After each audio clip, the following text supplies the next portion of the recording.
Good evening and welcome to the Selectmen's meeting of January 26, 2012. First item on the agenda is a salute to the flag. I pledge allegiance to the flag of the United States of America and to the republic for which it stands, one nation, under God, indivisible, with liberty and justice for all. We don't have a podium. Where's our podium? We don't have a podium. I'm just going to get a podium up and get this night tonight. We want everybody to be able to be heard on camera. Is it okay if I take one of these microphones?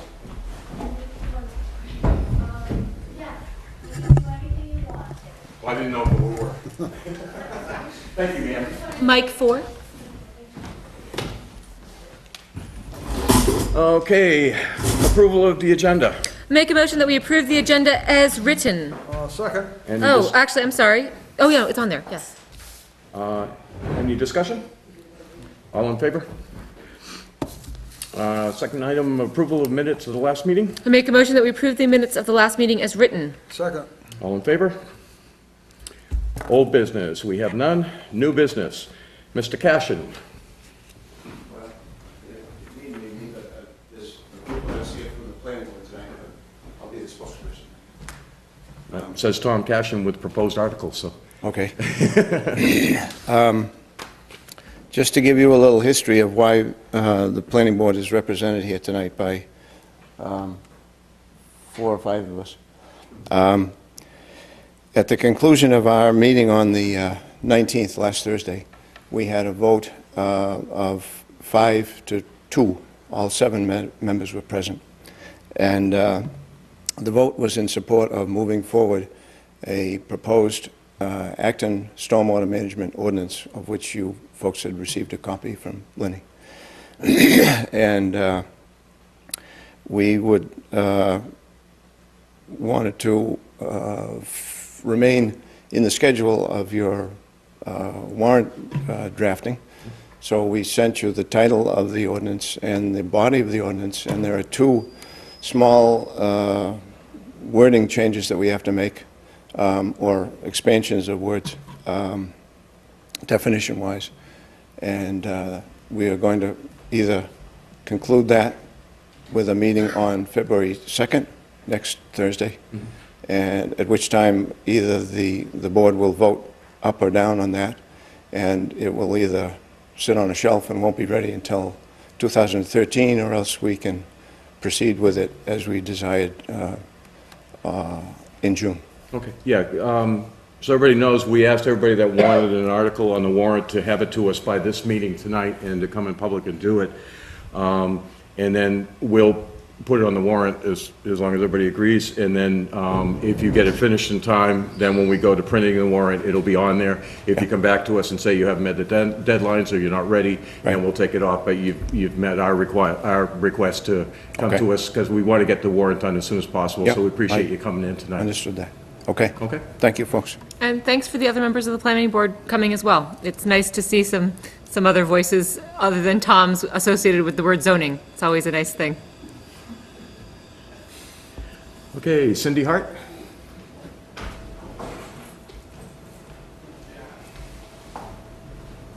I'm here because the road committee got a request to take a look at the Canal Bridge project.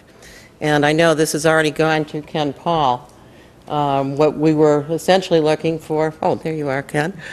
What we're essentially looking for is your permission to continue looking into this, or gladly hand it over to the selectmen and let them take it over. It's a very big project which, since it's historical, cannot be torn down. It's got to be rebuilt. It probably won't happen for 2 to 3 years, if at all, because it's a tremendous amount of money and a lot of work has to go into it. Tom Gore has agreed to help. He's an engineer. He knows what he's looking at with the plans. Mary Waterhouse knows how to do grants. This is going to need grants. She's agreed to help. David Cody is already working with AWA, and he's working with the students in the 8th grade on a project over at Great East Lake. And I know that the town of Wakefield, well, I don't know what they're doing, because actually we heard from their Heritage Commission, and that's how this started. So the Heritage Commission was going to the town of Wakefield Selectmen a couple of weeks ago to ask if they wanted them to pursue it. And that's what we're asking you. Do you want to pursue it? And if so, how? And I think that if you do, you've got to have a separate acting committee that sits down before they go to that meeting to decide to protect your own interests. We each own half of that bridge, but we've got, on our side is the boat launch. They're talking a kiosk and walking paths and an educational center. And it's a really big project. So that's it. I think you've got all the information, and we hope you... The suggestion is we form a special committee just to do that away from the road committee, or? Away from the road committee, yeah. All right. Yeah, I I think this is beyond our pay grade, really. I have a question for Ken, if I could. Ken, I just heard recently that there's an agreement between the states that New Hampshire takes care of the dams and we take care of the bridge on the border. Is that true? Because I know New Hampshire's been doing all the dams all along the Salmon Falls River, and then Maine is responsible for the bridges. Do you know? You don't know if that's? Okay. If you could look on your side, and we'll look on our side to find out if that's the case. Because if it is, then Wakefield wouldn't probably be involved in the bridge if Maine is responsible for the bridges. Exactly. I believe, is the bridge on the National Registry? Yes, it is. Yes, it is. Strike one, or a good thing, however you look at it. I know we've looked at it for 5 years or so, and the easiest thing is a clear span right over the thing, too, because now it's only rated for passenger cars only, and that's the big issue, is getting heavy vehicles over it. Yeah. And keeping maintenance. And I guess it's a little unclear where the state line is too, from Great East Lake Dam down to Horns. Is it in the center, is it the left side, the right side? So I know that's what's up for discussion, is where's the line? Did your Heritage Committee come to you guys and discuss this with you? Yeah. And what did your board decide? To keep going forwards. Okay. Didn't cost any money yet, so. And may I recommend that if we do form that steering committee, where we have all of these people that have stepped forward to be part of it, David Winchell Jr., as the road commissioner on that end of town, asked to be part of that committee as well. So from what I'm seeing Cindy and Jack and Tom and David, and David Langley suggested that there might be some firefighter money coming in as a result, because it's a corridor that they use to do mutual aid with Wakefield. Maybe we could see if there's somebody on the fire department that wanted to be part of that steering committee as well. But it seems like the committee, it wouldn't even be a committee that we were desperately trying to find members to fill, which is always a worry. So that would be helpful, that they've already done a lot of the legwork about who would want to be on that committee. Am I correct that you would all be willing to do so? Okay. I will speak for the others. Okay, yeah, if you guys could just go in and give your names to Lorraine, and then she can make up appointment sheets, and we can appoint at the next selectmen's meetings. And also the Conservation Committee, we're interested in having somebody from Conservation Committee on it. Okay. And maybe the planning board for that matter, because the traffic flow has to be understood to see what the future needs of this road are. Sounds good. Excellent. All right, next up. Ken Paul. Just a quick comment. That bridge right now is rated at what, 3,000 pounds? I don't think anybody would actually rate it. Well, there's a sign that says 300 pounds. Yeah, it I does mean, say 3,000 passenger pounds. vehicle only. But I know no engineer will touch it where it's a dry glazed stone cobbled and it's all set into an arch. Yeah. So I don't think Well, a few years ago, we did try to get it rated and nobody would touch it. well, my point is that the other day, I was coming towards Wakefield from Acton, and down the hill came this big 10-wheeler full of sand, spreader in the back, huge plow with a wing and everything in the front. Red truck? No, blue. Oh. All right, he came down the hill, went right across that bridge, Yeah. turned around in the school bus turnaround, and went right back across the bridge again. I mean, the thing is not gonna last too long if they don't keep the big It's hard to trucks. say. It's been there over 100 years. Is it not moving at all, or is it there? There shouldn't be any blue trucks coming from the other side this way. Yeah. And the problem's oil trucks, fire trucks. Yeah. School buses. It surely won't last forever with that kind of loading, though. Right. Okay, appointment policy, second reading and signing. I'm going to pass it. Okay, Town of Acton, Maine, appointments, reappointment policy. Purpose, to establish written guidelines and procedures to be used by the selectmen when making their annual appointments, reappointments. Policy, it is the policy of the Town of Acton to appoint qualified people to the positions for the various board, committees, and municipal offices. A, appointments. Appointments are normally for 1, 2, or 3 years, depending on the position, and will be staggered. Appointments to municipal positions such as the code enforcement offices, shall we wait? Folks, we have a meeting going on. Thank you.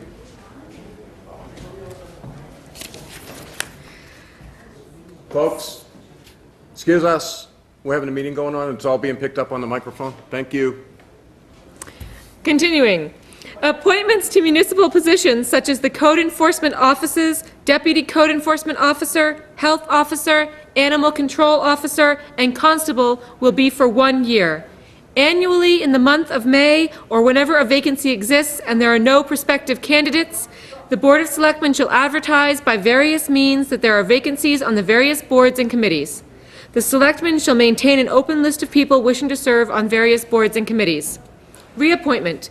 Appointments to any board or committee does not mean that a person is automatically reappointed at the end of his or her term of appointment. If there are other candidates who are interested in serving on a board or committee for which there is a vacancy, the selectmen shall review the background and qualifications of all these candidates and appoint those that they feel are the best qualified and will serve the best interest for the town of Acton. Generally, if there is a vacancy on a board or committee and there are alternate members appointed, first consideration will be given to moving the alternate member up to a regular position on that board or committee. C, removal. Failure to attend 3 meetings except for illness, emergency, or excused absence by the chairman shall be reason for removal from the committee. The Board of Selectmen may remove a member for cause upon written notice after a public meeting.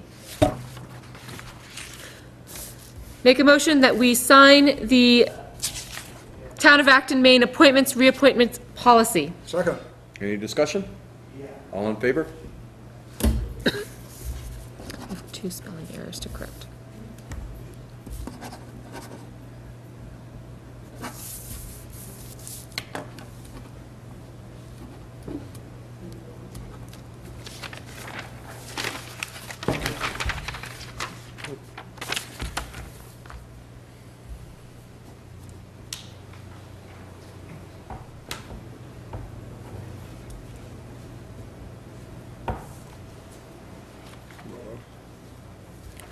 All right, resignation of Fire Chief Walsh.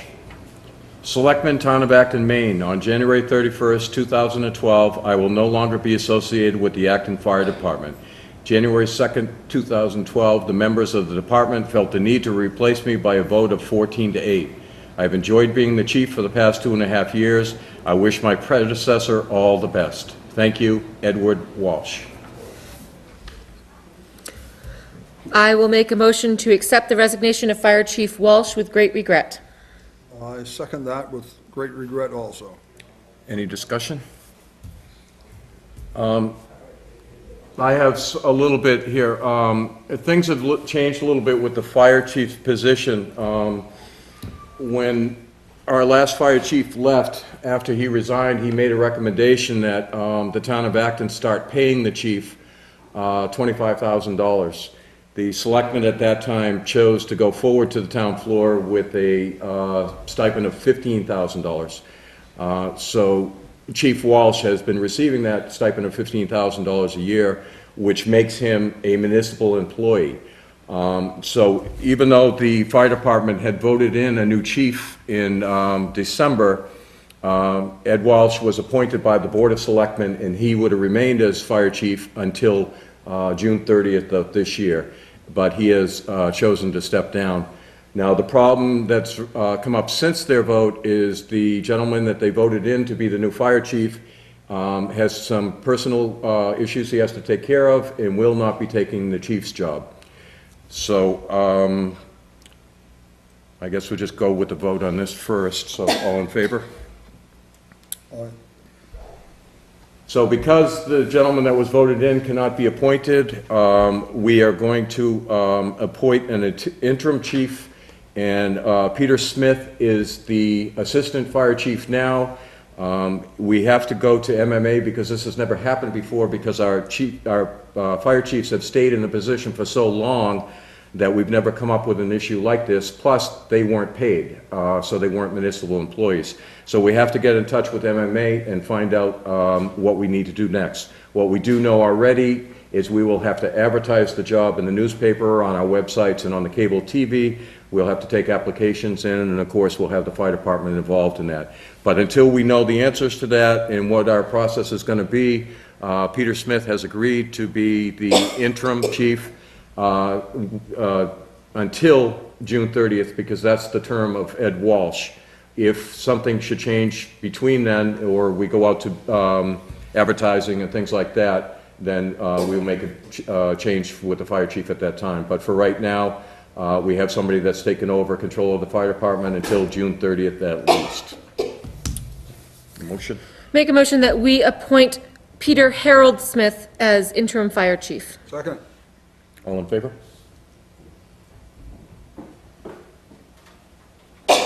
Oh, I did the wrong Peter. Darn it all. Which is the Peter that we're appointing? He's not Peter Harold. He's the opposite Peter. Which Peter is he? I think I'm trying to find out what his initial is, and I couldn't find it on the computer. I amend that to Peter Smith the Younger. Like to amend that to Peter Smith the Younger, Bill? Yes. Thank you. All in favor? Petey. I think that as a grown man, Petey is not necessarily appreciated.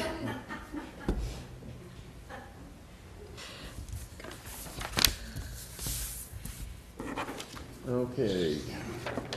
And I have the abatements.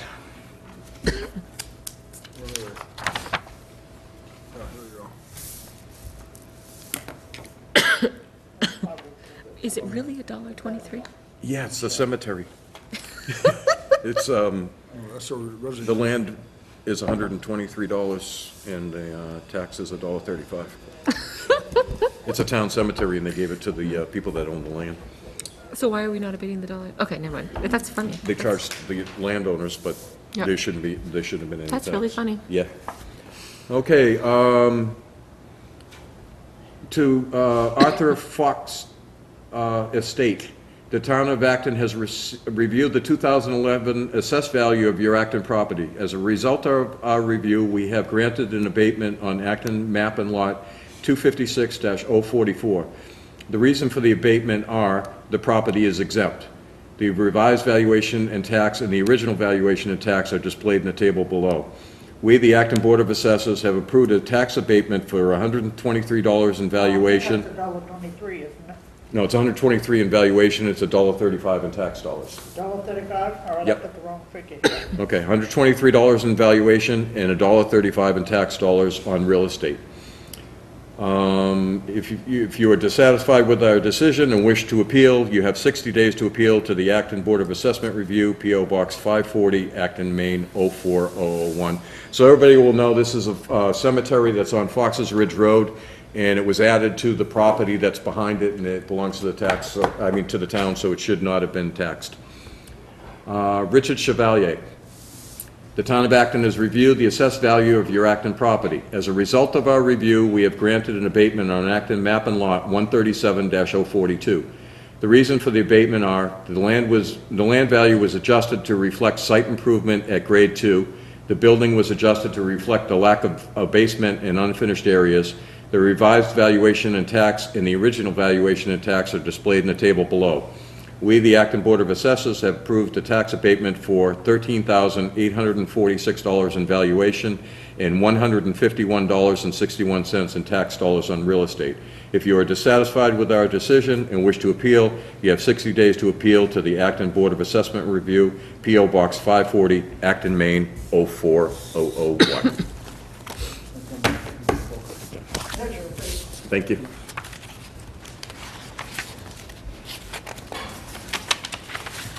Seeing yellow sheets. I make a motion that we approve the abatements as read. Second. All in favor?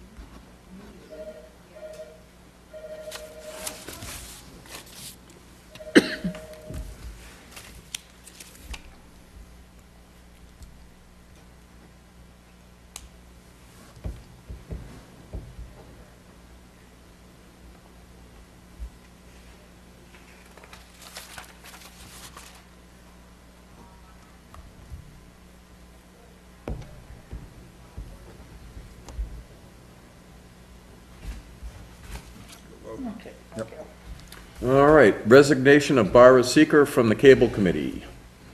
Board of Selectmen, this is to inform you that I have officially resigned from the Cable Committee with regret but necessity. Sincerely, Barbara Seeker. I make a motion that we accept the resignation of Barbara Seeger from the Cable Committee with regret. Second. All in favor?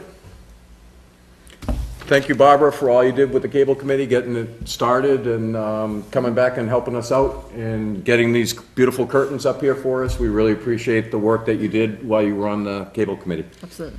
And you will be missed. All right, other business. Anybody have any other business? No? Hearing none.